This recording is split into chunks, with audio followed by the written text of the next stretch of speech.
ನಗರದ ದೂರದಲ್ಲಿರುವ ಕರ್ನಾಟಕದ ಒಂದು ಚಿಕ್ಕ ಹಳ್ಳಿಯಲ್ಲಿ ರಾತ್ರಿ 1 ಗಂಟೆಯ ಸುಮಾರಿಗೆ ಎಲ್ಲರೂ ನಿದ್ರೆಯಲ್ಲಿದ್ದರು. ಮನೆಯಲ್ಲಿ ಕೇವಲ ಗಾಳಿಯ ಸದ್ದು ಮತ್ತು ದೂರದ ನಾಯಿಗಳ ಕೂಗು ಮಾತ್ರ ಕೇಳಿಸುತ್ತಿತ್ತು. ರಮೇಶ್ 35 ವರ್ಷ ತನ್ನ ಅಣ್ಣನ ಮರಣದ ನಂತರ ಈ ಮನೆಯ ಜವಾಬ್ದಾರಿ ಹೊತ್ತುಕೊಂಡಿದ್ದ. ಅವನ ಅಣ್ಣನ ಹೆಂಡತಿ ಲಕ್ಷ್ಮಿ 32 ವರ್ಷ ವಿಧವೆಯಾಗಿ 2 ವರ್ಷಗಳಿಂದ ಏಕಾಂತದಲ್ಲಿ ಬದುಕುತ್ತಿದ್ದಳು. ಅವಳ ದೇಹದಲ್ಲಿ ಇನ್ನೂ ಯೌವನದ ಬೆಂಕಿ ಉರಿಯುತ್ತಿತ್ತು, ಆದರೆ ಸಮಾಜದ ಭಯದಿಂದ ಅದನ್ನು ಅಡಗಿಸಿಟ್ಟಿದ್ದಳು. ರಮೇಶ್ ತನ್ನ ಕೋಣೆಯಿಂದ ನಿಧಾನವಾಗಿ ಎದ್ದು ಬೆಳಕು ಆರಿಸಿ ಹೊರಗೆ ಬಂದ. ಮನೆಯ ಮಧ್ಯದ ಹಾಲ್ನಲ್ಲಿ ನಿಂತು ಲಕ್ಷ್ಮಿಯ ಕೋಣೆಯ ಬಾಗಿಲ ಕಡೆಗೆ ನೋಡಿದ. ಬಾಗಿಲು ಸ್ವಲ್ಪ ತೆರೆದೇ ಇತ್ತು. ರಾತ್ರಿಯ ಉಷ್ಣತೆಯಿಂದಾಗಿ ಅವನ ಹೃದಯ ಬಡಿತ ಹೆಚ್ಚಾಯಿತು. ಕಳೆದ ಕೆಲವು ತಿಂಗಳುಗಳಿಂದ ಅವನು ಅವಳನ್ನು ಗಮನಿಸುತ್ತಿದ್ದ. ಅವಳ ಸೀರೆಯಲ್ಲಿ ಕಾಣುವ ಭಾರವಾದ ಸ್ತನಗಳು, ನಡೆದಾಗ ತೂಗಾಡುವ ಸೋಂಕು, ರಾತ್ರಿ ಒಂಟಿಯಾಗಿ ಮಲಗುವಾಗ ಅವಳ ಉಸಿರಾಟದ ಸದ್ದು. ಅವನು ನಿಧಾನವಾಗಿ ಬಾಗಿಲು ತಳ್ಳಿ ಒಳಗೆ ನುಗ್ಗಿದ. ಕೋಣೆಯಲ್ಲಿ ಚಂದ್ರನ ಬೆಳಕು ಜನಾಲೆಯಿಂದ ಬಂದು ಲಕ್ಷ್ಮಿಯ ಮೇಲೆ ಬೀಳುತ್ತಿತ್ತು. ಅವಳು ಬೆಳ್ಳಿ ಸೀರೆಯಲ್ಲಿ ಮಲಗಿದ್ದಳು. ಸೀರೆ ಸ್ವಲ್ಪ ಜಾರಿ ಅವಳ ಹೊಟ್ಟೆ ತೆರೆದುಕೊಂಡಿತ್ತು. ಅವಳ ಎದೆಗಳು ಉಸಿರಾಡುವಾಗ ಮೇಲೆ ಕೆಳಗೆ ಆಗುತ್ತಿದ್ದವು. ರಮೇಶ್ ಬಾಗಿಲು ಮುಚ್ಚಿ ಹತ್ತಿರ ಬಂದು ಅವಳ ಪಕ್ಕ ನಿಂತ. ಲಕ್ಷ್ಮಿ, ಅವನು ಗುನುಗಿದ. ಅವಳು ಕಣ್ಣು ತೆರೆದಳು. ಆಘಾತದಿಂದ ಎದ್ದು ಕೂತಳು, ಆದರೆ ಧ್ವನಿ ಮಾಡದೆ. ರಮೇಶ್, ಏನು ಇಲ್ಲಿ? ನಾನು ನಿನ್ನನ್ನು ಬಯಸುತ್ತೇನೆ. ಬಹಳ ದಿನಗಳಿಂದ. ನೀನು ಒಂಟಿಯಾಗಿರುವೆ. ನಮ್ಮಿಬ್ಬರಿಗೂ ಇದು ಬೇಕು. ಅವಳು ತಲೆ ತಗ್ಗಿಸಿದಳು. ಕಣ್ಣೀರು ಬಂದರೂ ಅವಳ ದೇಹ ತಳಮಳಿಸಿತು. ಇದು ತಪ್ಪು. ಮನೆಯಲ್ಲಿ ಎಲ್ಲರೂ ಇದ್ದಾರೆ. ಎಲ್ಲರೂ ನಿದ್ರೆಯಲ್ಲಿದ್ದಾರೆ. ನಾವು ಶಬ್ದ ಮಾಡೋಣವೇ ಇಲ್ಲ.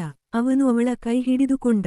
ಅವಳ ಕೈ ನಡುಗುತ್ತಿತ್ತು. ಅವನು ಮೆಲ್ಲನೆ ಅವಳ ಹತ್ತಿರ ಬಂದು ಅವಳ ಕೆನ್ನೆಯ ಮೇಲೆ ಮುದ್ದಿಟ್ಟ.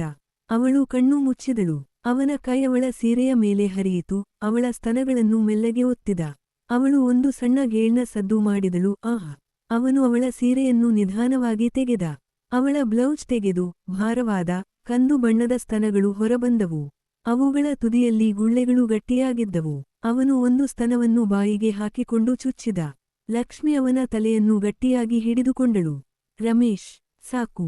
ಆಹಾ, ಚೆನ್ನಾಗಿದೆ. ಅವನು ಅವಳನ್ನು ಹಾಸಿಗೆಯ ಮೇಲೆ ಮಲಗಿಸಿ ಅವಳ ಪ್ಯಾಂಟಿ ತೆಗೆದ. ಅವಳ ಯೋನಿ ಈಗಾಗಲೇ ಒದ್ದೆಯಾಗಿತ್ತು. ಅವನ ಬೆರಳುಗಳು ಅಲ್ಲಿಗೆ ಹೋದವು, ಮೆಲ್ಲಗೆ ಉಜ್ಜಿದವು. ಅವಳು ಕಾಲುಗಳನ್ನು ತೆರೆದುಕೊಂಡಳು. ಒಳಗೆ ಬಾ, ದಯವಿಟ್ಟು. ರಮೇಶ್ ತನ್ನ ಲುಂಗಿಯನ್ನು ತೆಗೆದ. ಅವನ ಲಿಂಗ ಗಟ್ಟಿಯಾಗಿ ನಿಂತಿತ್ತು, ದೊಡ್ಡದು, ರಕ್ತದಿಂದ ತುಂಬಿದ್ದು. ಅವನು ಅವಳ ಮೇಲೆ ಹತ್ತಿ ನಿಧಾನವಾಗಿ ಒಳಗೆ ತಳ್ಳಿದ. ಲಕ್ಷ್ಮಿ ಬಾಯಿ ಮುಚ್ಚಿಕೊಂಡು ಒಂದು ದೊಡ್ಡ ಉಚ್ಛ್ವಾಸ ತೆಗೆದಳು. ಆಹ್! ನಿಧಾನ. ಅದು ದೊಡ್ಡದು. ಅವನು ಪೂರ್ತಿ ಒಳಗೆ ಹೋದಾಗ ಅವಳ ಯೋನಿ ಅವನನ್ನು ಗಟ್ಟಿಯಾಗಿ ಹಿಡಿದುಕೊಂಡಿತು. ಅವರು ಇಬ್ಬರೂ ಕಣ್ಣು ಮುಚ್ಚಿ ಆನಂದಿಸಿದರು. ಅವನು ನಿಧಾನವಾಗಿ ಮೇಲಕ್ಕೆ ಕೆಳಗೆ ಮಾಡಲು ಶುರುಮಾಡಿದ. ಪ್ರತಿ ತಳ್ಳಿಕೆಗೆ ಅವಳು ಸಣ್ಣದಾಗಿ ಆಹ್! ಆಹ್! ಎಂದು ಉಸಿರು ಬಿಡುತ್ತಿದ್ದಳು. ಮನೆಯ ನಿಶ್ಶಬ್ದತೆಯಲ್ಲಿ ಅವರ ದೇಹಗಳ ಘರ್ಷಣೆಯ ಸದ್ದು ಮಾತ್ರ ಕೇಳಿಸುತ್ತಿತ್ತು. ಚಪ್ ಚಪ್.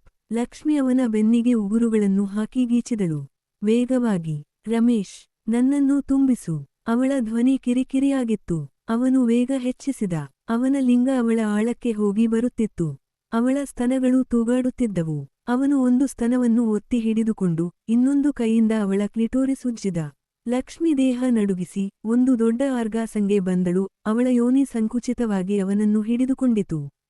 ಆಹಾ, ಬಂದೆ. ಆಹಾ! ಅವನು ಸಹ ಸಹನೆ ಮಾಡಲಾರದೆ ಅವಳ ಒಳಗೆ ಬಿಟ್ಟ. ಬಿಸಿ ಬೀಜಗಳು ಅವಳ ಗರ್ಭಕೋಶಕ್ಕೆ ಹೋದವು. ಇಬ್ಬರೂ ಉಸಿರಾಡುತ್ತಾ ಮಲಗಿದರು. ಕೆಲವು ನಿಮಿಷಗಳ ನಂತರ ಅವನು ಅವಳನ್ನು ಎದೆಗೆ ಒತ್ತಿಕೊಂಡ. ಇದು ನಮ್ಮ ರಹಸ್ಯ ಆಗಿರಲಿ. ಪ್ರತಿ ರಾತ್ರಿ ನಾನು ಬರುತ್ತೇನೆ. ಲಕ್ಷ್ಮಿ ಮುಗುಳ್ನಗುತ್ತಾ, ಹೌದು, ನಾನು ಕಾಯುತ್ತೇನೆ. ನನ್ನ ದೇಹ ನಿನಗಾಗಿ ಇದೆ. ಅವರು ಮತ್ತೆ ಒಂದು ಸುತ್ತು ಮಾಡಿದರು. ಈ ಬಾರಿ ಅವಳು ಮೇಲೆ ಬಂದು ಅವನ ಮೇಲೆ ಕುಳಿತುಕೊಂಡು ನೃತ್ಯ ಮಾಡಿದಳು. ಅವರ ಆನಂದದ ರಾತ್ರಿ ಮುಗಿಯುವವರೆಗೂ ಮುಂದುವರಿಯಿತು, ಹಳ್ಳಿಯ ನಿಶ್ಶಬ್ದತೆಯಲ್ಲಿ ರಹಸ್ಯದ ಉರಿಯೊಂದಿಗೆ.